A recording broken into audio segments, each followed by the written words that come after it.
Нека си поговорим за нещо, което със сигурност много от нас усещат.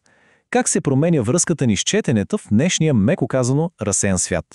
Ако имате чувството, че нещо фундаментално е различно в начина, по който възприемате книгите, днес ще разгледаме защо е така и какво можем да направим по въпроса. Сигурно се е случвало. Вземате книга, прочитате няколко страници и изведнъж осъзнавате, че умът ви просто е отлетял някъде другаде. И знаете ли какво? Не сте сами. Това е едно все по-масово усещане в нашия забързан свят, където дълбокото съсредоточено четене започва да изглежда като истински лукс.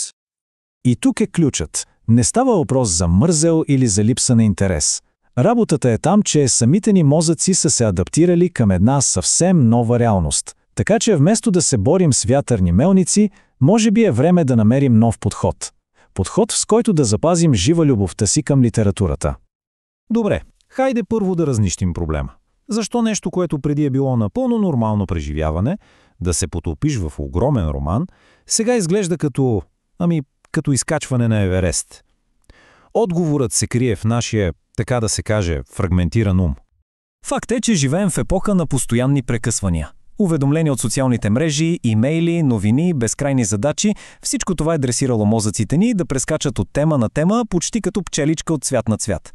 И това прави продължителната концентрация, която е нужна за сложен текст, изключително трудна. Ето един перфектен пример. Последите на изгубеното време на Пруст е абсолютен шедьовър, няма спор, но е създаден за един съвсем различен тип съзнание. Само си представете, автора описва как не може да заспи в продължение на 35 страници. За днешния читател това е почти немислимо предизвикателство. Добре, проблемът е ясен. А какво е решението? Отговорът не е просто да се откажем от великите книги, а да намерим нов, по-свеж начин да се свържем с тях. И точно тук на сцената излиза една нова и, честно казано, доста вълнуваща философия. Този нов модел се нарича куриране на книги.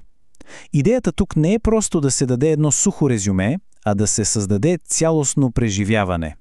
Да се улови духа на книгата и да се поднесе по начин, който нашият съвременен ум може не само да възприеме, но и истински да оцени. Всъщност идеята е супер интуитивна. Помислете си за куратора в една художествена галерия. Той не просто ни показва картините. Той ни дава ключа към тях. Контекста, историята. Книжният куратор прави абсолютно същото, но с литературата. Той е нашият гид в света на автора. И така, как точно става тази магия на практика? Целта е да променим изцяло възприятието за четенето, от нещо, което трябва да направим, към нещо, което искаме да преживеем. Да го направим вкусно, ангажиращо и дори, секси. Нека да надникнем в кухнята на този процес. Тук не става дума просто за факти. Първо, започва се с някаква история, анекдот, който да грабне вниманието. След това се добавя хумор, за да е леко и забавно, представя се с истински неподправен ентусиазъм, който просто е заразителен. И накрая най-важното, целта не е да се разкаже всичко, а да се събуди любопитство. Да се даде само да се опита от автора, така че човек сам да поиска още. Добре де. Сега някой сигурно ще каже: чакай малко, това не е ли просто едно по-лъскаво резюме? Отговорът е едно голямо категорично не. Тук говорим за нещо много, много по-дълбоко. Ключът е в думата вкус. Един добре куриран текст трябва да накара читателя да усети стила на автора, неговата енергия, начина по който вижда света.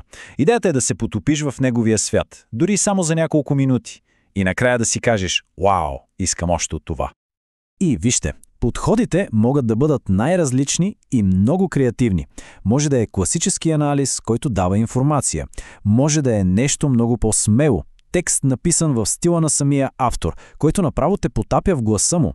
Или пък може да е нещо супер забавно, като роуст, остроумна закачлива критика, направена с много любов, която едновременно забавлява и ангажира. Но зад всички тези техники и методи се крие нещо много по-дълбоко, много по-важно. Това не е просто трик, за да накараме хората да четат повече.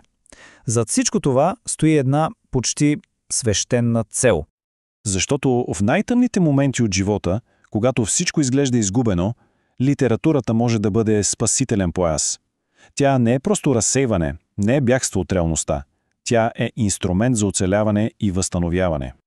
Източникът, на който се базира тази идея, споделя как книгите буквално са спасили живота му на 3 пъти, по време на самотно детство, в битка с тежко заболяване и след един съкрушителен развод. Във всеки от тези моменти всичко вътре в него е било на парчета. И ето го най-важното. Когато всичко около теб и в теб се разпада, книгите дават структура, дават смисъл, помагат на човек да се събере отново, парче по парче, тухличка по тухличка и да се изгради наново, по-силен и по-мъдър. Но, може би най-ценното от всичко е, че когато се чувстваме различни, неразбрани или напълно изолирани, в книгите откриваме герои, които са преживели същото. Откриваме една протегната ръка през страниците, която сякаш казва «Не си сам, има надежда». Това чувство за споделеност, то може да бъде животоспасяващо.